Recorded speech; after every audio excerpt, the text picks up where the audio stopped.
1280 lab టెక్నీషియన్ల పోస్టుల భర్తీకి నేడు నోటిఫికేషన్. 2030 మంది స్టాఫ్ నర్సుల పోస్టు భర్తీకి 10 రోజుల్లో. ఈ నెలాఖరుకల్లా ఫార్మసిస్టుల సెలక్షన్ కూడా. మొత్తానికి ఈ నెలలోనే వైద్య ఆరోగ్య శాఖలో 4000 పోస్టుల నోటిఫికేషన్లు. జాబ్ క్యాలెండర్ ప్రకారం ఉద్యోగాల భర్తీకి ప్రభుత్వం చర్యలు తీసుకుంటా ఉంది. ఆరోగ్య శాఖ నుంచి కూడా ఒక నోటిఫికేషన్ మనం చూస్తా ఉన్నాం. దాదాపుగా 1280 మంది ల్యాబ్ టెక్నీషియన్లకు ఈ రోజునే నోటిఫికేషన్ ఇవ్వబోతా ఉన్నాం. మరొక వారం 10 రోజుల్లో కూడా దాదాపుగా 2030 మంది స్టాఫ్ నర్సుల పోస్టులకు కూడా నోటిఫికేషన్ ఇవ్వబోతా ఉన్నామని చెప్పి మరి తెలంగాణ రాష్ట్ర వైద్య శాఖకు సంబంధించినటువంటి మంత్రి గారు కూడా చెప్తా ఉన్నాడు. మరొక 4 మెడికల్ కాలేజీలు కూడా ఓకే అయినట. రెండు రోజులలో రానున్న ఎన్ఎంసీ అనుమతులు. భువనగిరి, మహేశ్వరం, కుత్బుల్లాపూర్, మెదక్ కాలేజీలో త్వరలో కూడా ప్రవేశాలు చేస్తామని చెప్తాను.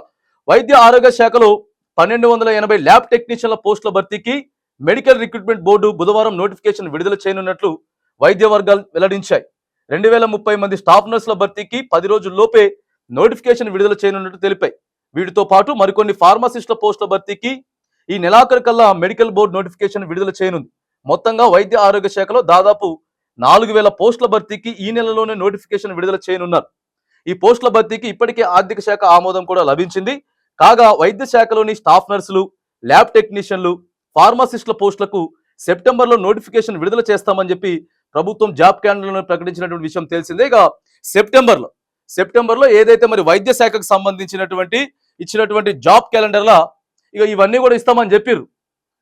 దానికి సంబంధించే దాదాపుగా ఇక 2030 మంది స్టాఫ్ నర్సుల్ని, దాంతో పాటు 1280 ల్యాబ్ టెక్నీషియన్ల పోస్టులకు కూడా గతంలోనే త్వరగతినే.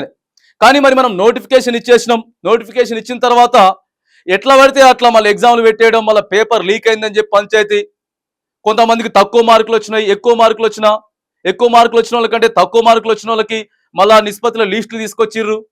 ఈ పంచాయతీలన్నీ పెట్టకుండా ఏదైతే నోటిఫికేషన్ ఇస్తా ఉన్నామో 100కి 100% మనం నోటిఫికేషన్ జారీ చేసిన దగ్గర నుంచి స్ట్రిక్ట్గా 100కి 100% మరి పర్యవేక్షణ జరిపి ఎటువంటి తప్పిదాలు లేకుండా నువ్వు చివరి రోజు ఏదైతే మరి వాళ్ళకి నియామక పత్రం ఇస్తావో ఆ రోజు వరకు కూడా. ఎందుకంటే గతంలో మనం చూసినాం దాదాపుగా 7000 8000 గతంలో కేసీఆర్ నోటిఫికేషన్ ఇచ్చిండు. సరే ప్రభుత్వం మారింది, కానీ దాంట్లో ఎన్నో తప్పొప్పులు అయినాయి. అటో లిటైర్రు ఇటో లటైర్రు అని చెప్పేసి ఎన్నో ఆరోపణలు అయితే ఉన్నాయి. కాబట్టి మరి ఇవన్నీ లేకుండా, ఇలాంటి పంచాయతీలు ఏం లేకుండా ప్రశాంతంగా నోటిఫికేషన్ ఇవ్వండి. మరి ఎవరైతే కష్టపడి చదువుకొని ఎగ్జామ్లు రాస్తా ఉన్నారో వాళ్ళందరికీ న్యాయం జరగాలి. కాబట్టి దీనికి సంబంధించినటువంటి ఈ ఉద్యోగాలకు సంబంధించినటువంటి మరి ఎవరెవరైతే అవకాశం కోసం, ప్రభుత్వ ఉద్యోగం కోసం వెయిట్ చేస్తా ఉన్నారో మరి మీరంతా కూడా మనకు ఒక సమాచారం అయితే అందుతా ఉన్నది. మీరంతా కూడా దీనికి సిద్ధం కావాలని చెప్పి కూడా అభ్యర్థులని మనం కోరుతా ఉన్నాం.